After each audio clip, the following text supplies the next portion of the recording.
Chair recognizes the gentleman from McCracken. So we are beginning to start the address.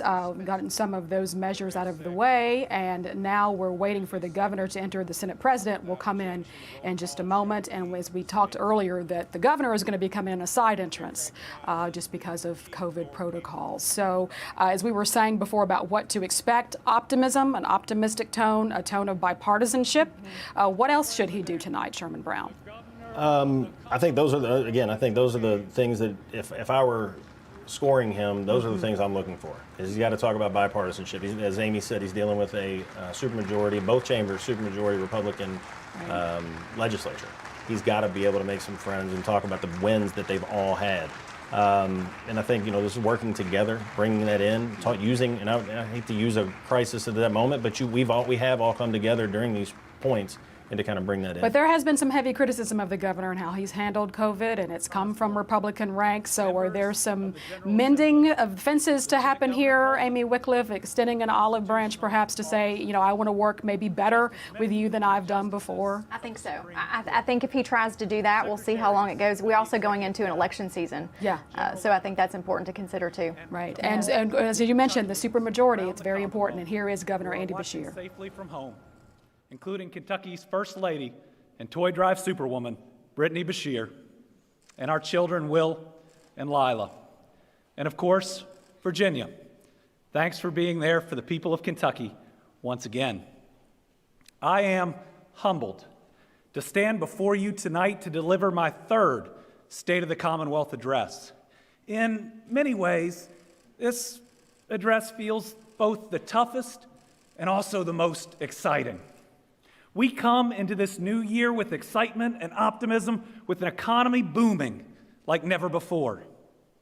But at the same time, we are all processing grief and sadness after a year of unprecedented natural disasters and a continuing pandemic. We are now just weeks from the deadliest tornado outbreak in state history, which took 77 lives, including one child just 6 days old. Entire towns were nearly wiped off the map, leaving thousands of our brothers and sisters homeless and struggling. All of this while we continue to fight a pandemic that has now taken more than 12,000 of our Kentucky family, neighbors, and friends, and more than 828,000 of our fellow Americans. But even through these trials and the pain that we carry from them, I'm here to report that the state of our Commonwealth is strong.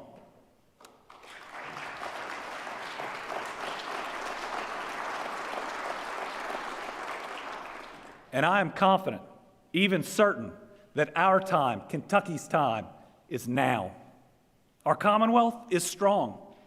It is strong because we are strong. In Kentucky, we are good people, tough people, resilient people. We care deeply for one another. And while they may knock us down, no tornado, no pandemic, no flood, no ice storm can break us, because we do not break.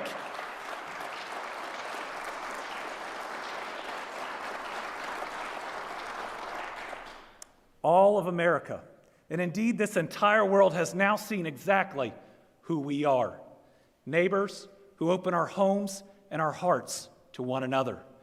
People who embrace selflessness, generosity, and love. And while we are reminded, all at the same time, we're reminded that any arguments, any divisions just aren't that important. And not even the difficulties of our present can stop the excitement for our future. And good people deserve a good future.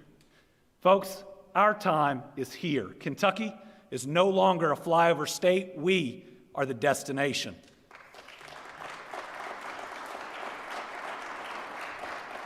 We are celebrating the greatest economic progress we've seen in our nearly 230-year state history, with the largest ever private sector investment, the most new jobs ever created, and at the second highest wages in state history, and we're just getting started.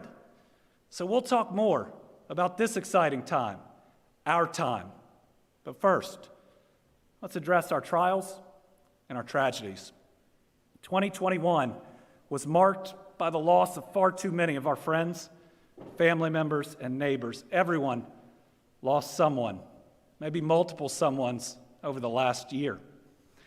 On top of another year of painful losses to the pandemic, 2021 was bookended by natural disasters with devastating storms and historic flooding in January and February, and then the deadly tornado outbreaks in December.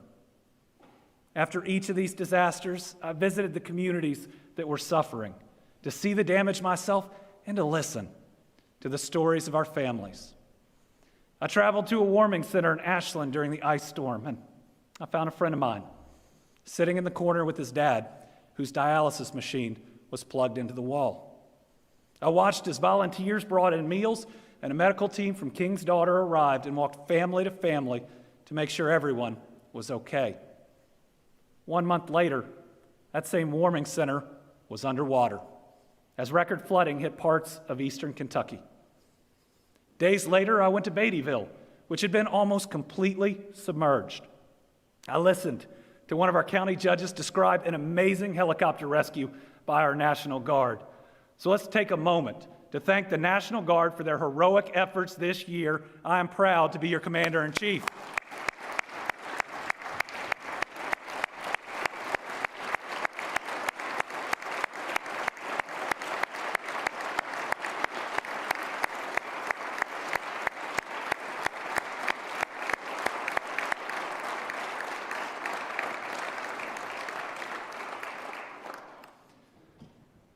Months after Beattyville, I was in Nicholas County.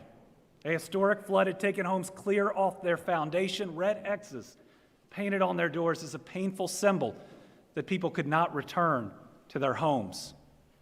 And then came December, with at least 5 tornadoes hitting on the same terrible night, one of which stayed on the ground, bringing death and destruction for over 200 straight miles.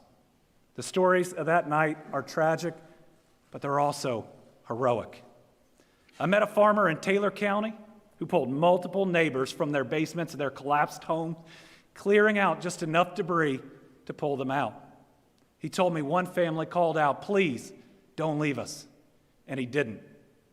That man, Nevin Price, is here with us tonight with his wife, Sherry. Why don't y'all stand up so we can give you the applause that our heroes deserve.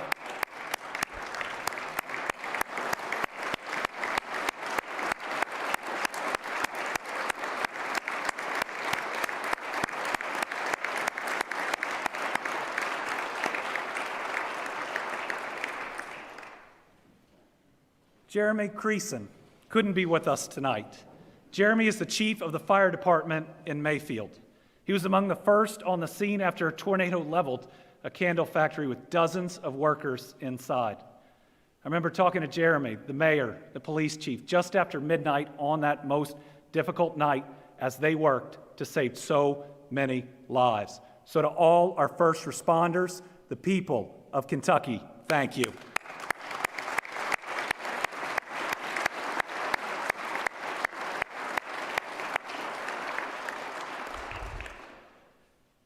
Nothing that I have ever witnessed prepared me for the level of destruction I saw in western Kentucky. One of the hardest hit places is my dad's hometown of Dawson Springs.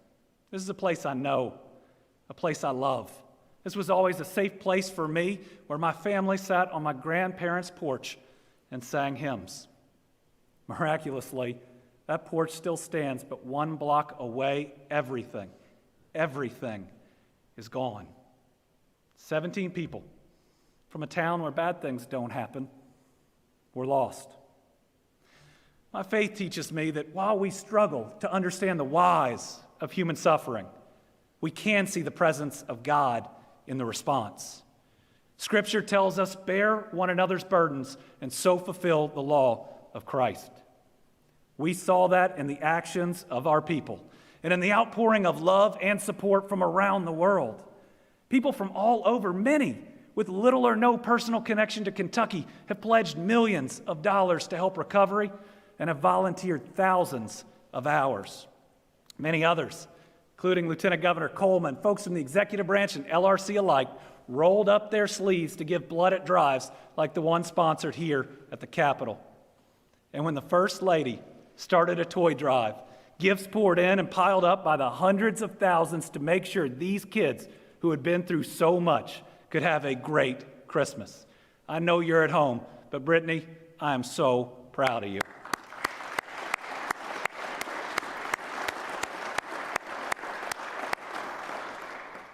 And I was changed by your toy drive.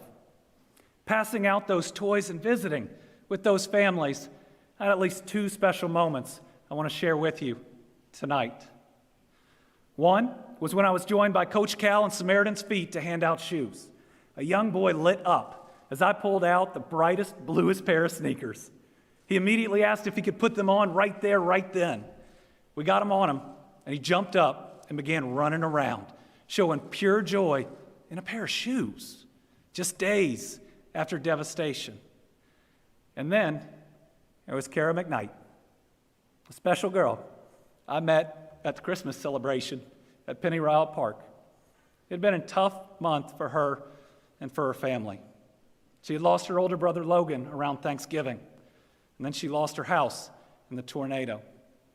My daughter Lila and I volunteered to be Kara's personal shoppers, and we started handing her more board games and toys. And when her hands were full, I started loading Lila up with more, just for Kara. And that's when it happened. She began to laugh. An amazing, special laugh I will always remember. A laugh, your laugh, that reminded me that even in the darkness there is wonderful, pure, joyful light. Kara, her brother Jet, and her parents Ashley and Jason are with us tonight, and I know Logan is here with us too. Thank you to Kara and her entire family for their strength and for your goodness.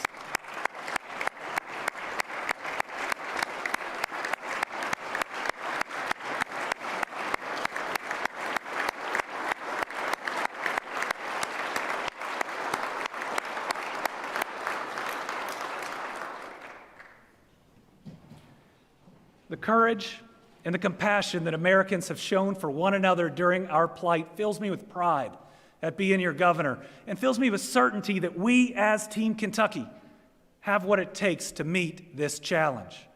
We are committed to being there for those that lost everything in these tornadoes. I appreciate President Biden's support for our people during this disaster. He granted my request that the federal government pay for the entire cost of the first 30 days of cleanup. That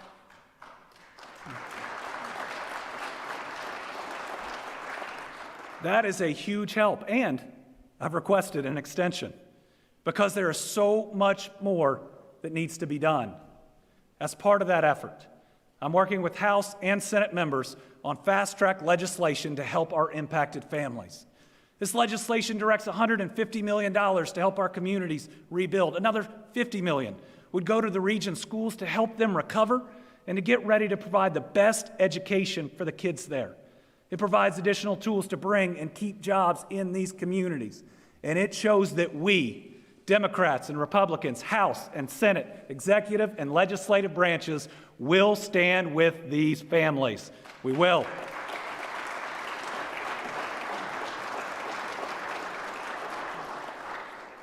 So I want every family and community touched by these storms to know that I am with you. The General Assembly is with you. The Commonwealth of Kentucky is with you. Today, tomorrow, however long it takes, we will rebuild every structure and every life.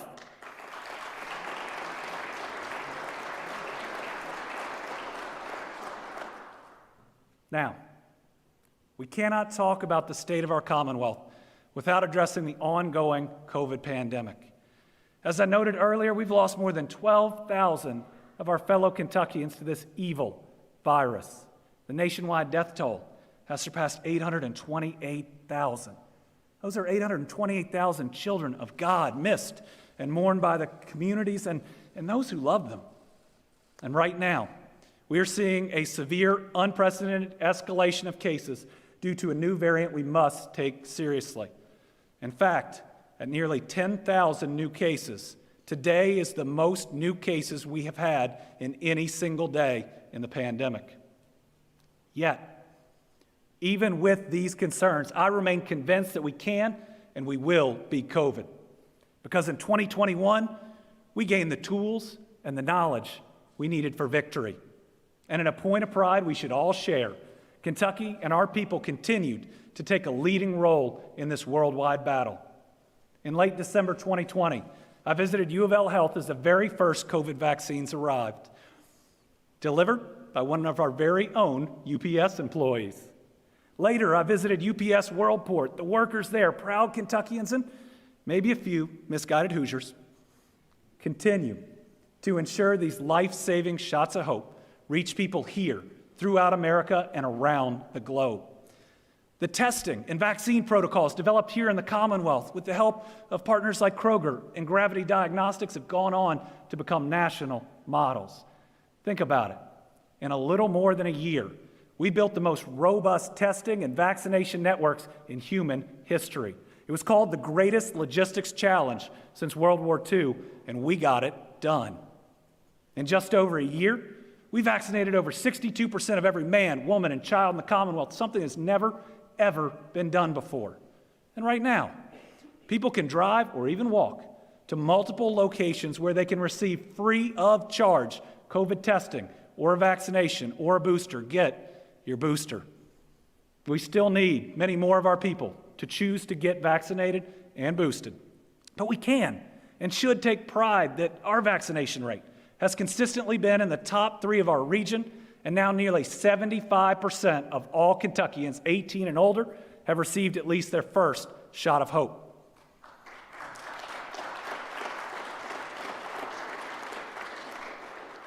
My administration's COVID response has and will always be about saving lives. Not what is easy, not what is popular, but what is necessary and what is right.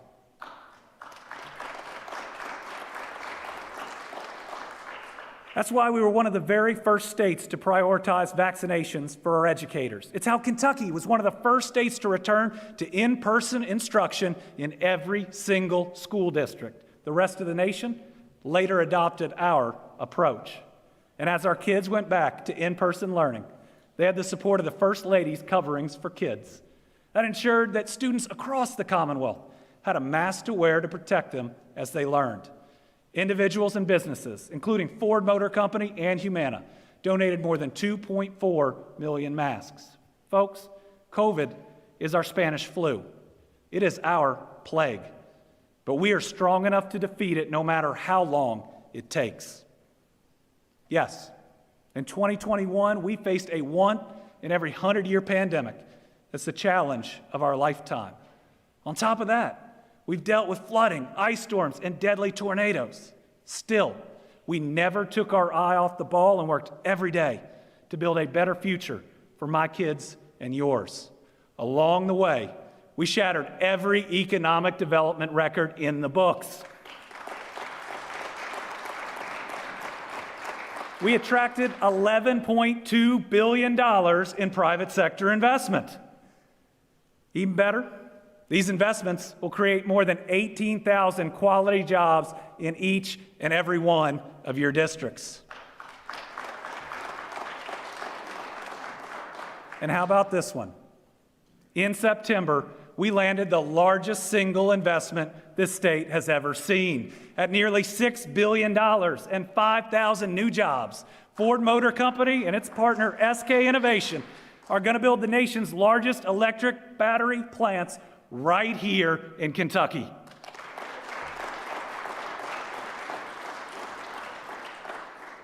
Bill Ford is Ford's executive chair. He's also Henry Ford's great-grandson. He sat in my office and he said, "Andy, this is the biggest step in the auto industry since the Model T. And this is Ford's biggest investment in its history that they had ever made, and that they were making it in Kentucky." That's when it hit me. Ford Motor Company, a company as American as America itself, was betting its future. And who did Ford trust to bet its entire future on? The people of the Commonwealth of Kentucky. That ought to make you pretty proud.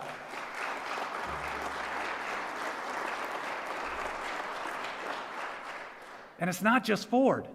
Pratt Industries is making its largest investment ever, $500 million in Henderson. That is the largest project in Western Kentucky in 25 years. Toyota continues to believe in us, investing over $460 million in electric vehicles and adding 1,400 direct full-time jobs. GE Appliances is expanding in Louisville, showing that U.S. manufacturing is back. In October, they announced a $450 million investment that's going to create 1,000 jobs.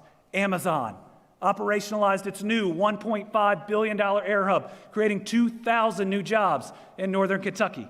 Alstrom Monks Joe located a second facility in Madisonville, pouring in $70 million, creating more than 50 good-paying jobs. And Fidelity Investments in Covington, which was already one of northern Kentucky's largest employers, announced 600 new professional jobs this summer. These are world-class companies choosing us. Some of the most sophisticated corporations on the planet betting their future on Kentucky. These are the jobs of the future, and they are coming to every part of our state. We are leading. Kentucky is leading on electric vehicles. Ford and Toyota's investments were joined by Firestone Industrial Products, creating 250 new jobs in Whitley County. We, Kentucky, are leading in agritech, with App Harvest announcing 4 expansions in Moorhead, Somerset, Berea, and Richmond. Appalachia, who's growing apples on abandoned coal mine property, is expected to create 2,000 new full-time jobs in Inez. Appalachia's own Bernie Kosar, Super Bowl and national champion quarterback, is here with us tonight. Stand up, Bernie, so we can thank you for all the work y'all are doing at Appalachia.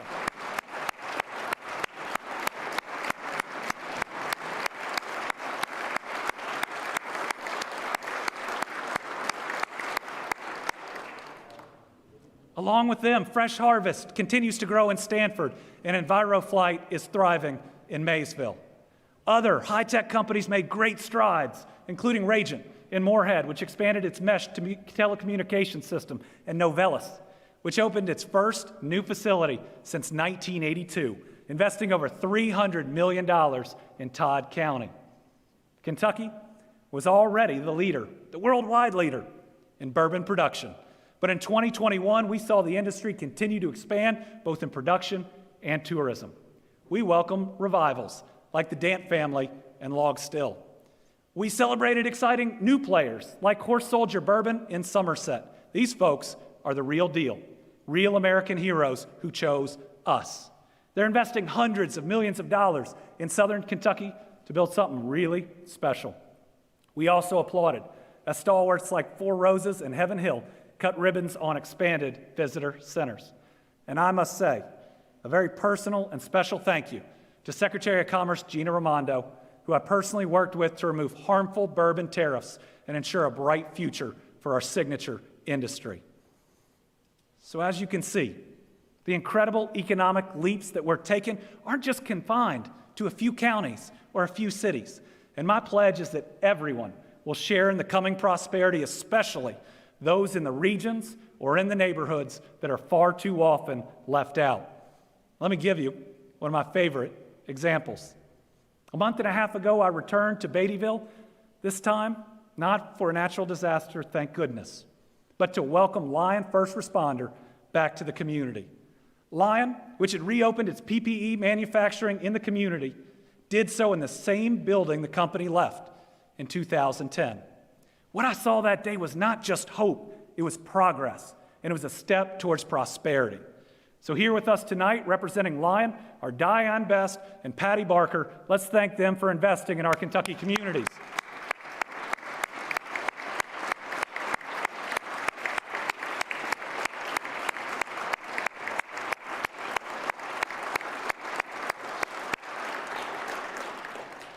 And we're also thankful for what you do, because those Mayfield firefighters out on that difficult night were protected by your products. So again, thank you for protecting our first responders.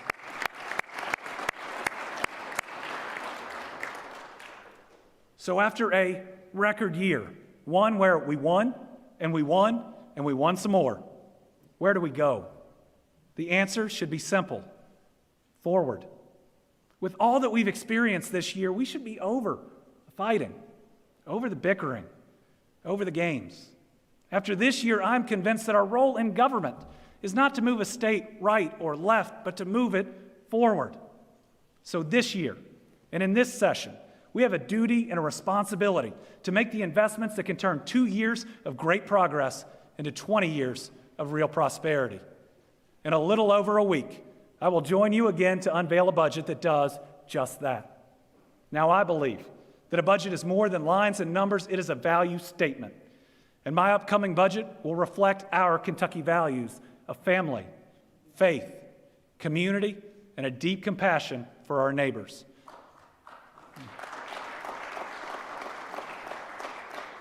That budget will make historic investments in education, as world-class companies deserve a world-class workforce. It'll create a fund for investing in development sites so we can attract the next Ford and Toyota.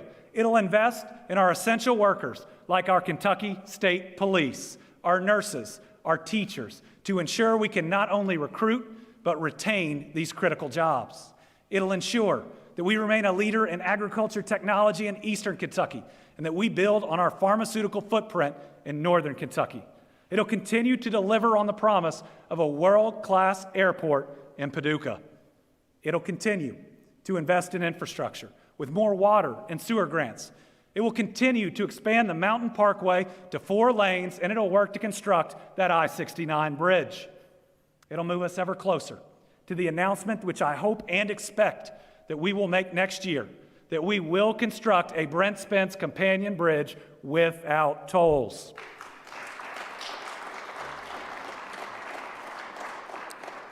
And it will include a raise for all of our state workers.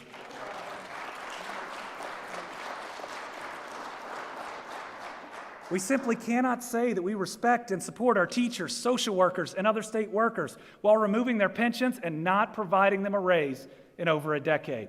And I care about each and every one of them enough to try to get them closer to paying them what they're worth. Folks, our time is here, and our future is now. But for us to achieve our destiny, we have to embrace it, and we got to work for it. President Abraham Lincoln, a hero to this state and to this country, said it best: you cannot escape the responsibility of tomorrow by evading it today. It's another way of saying this is our responsibility, our chance, and not the time to pass the buck.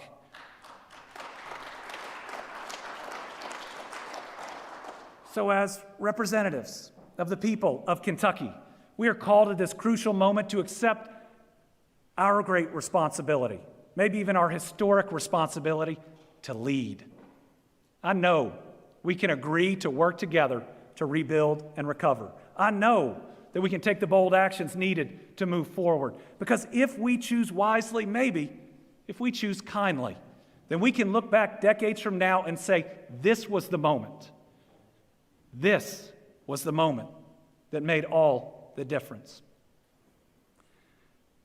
After standing in what used to be downtown Mayfield, and after walking through what used to be Dawson Springs, after seeing the devastation of Bremen, I think we should all be changed people. So let's spend this legislative session focused on bettering the lives of our people. Let's focus on restoring and rebuilding lives and buildings in Western Kentucky.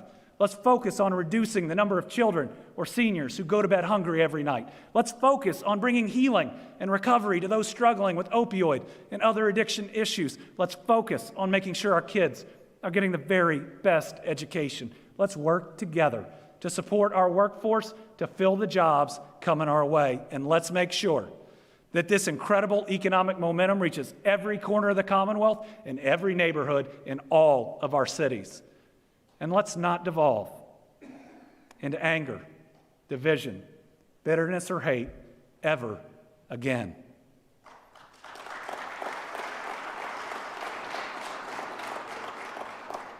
We've been called to be better people, and we should be. Scripture further guides us. Let us not become weary of doing good, for at the proper time we will reap a harvest if we do not give up. We are too strong to give up. We must go forward. Our time is here. Our future is now. God bless you.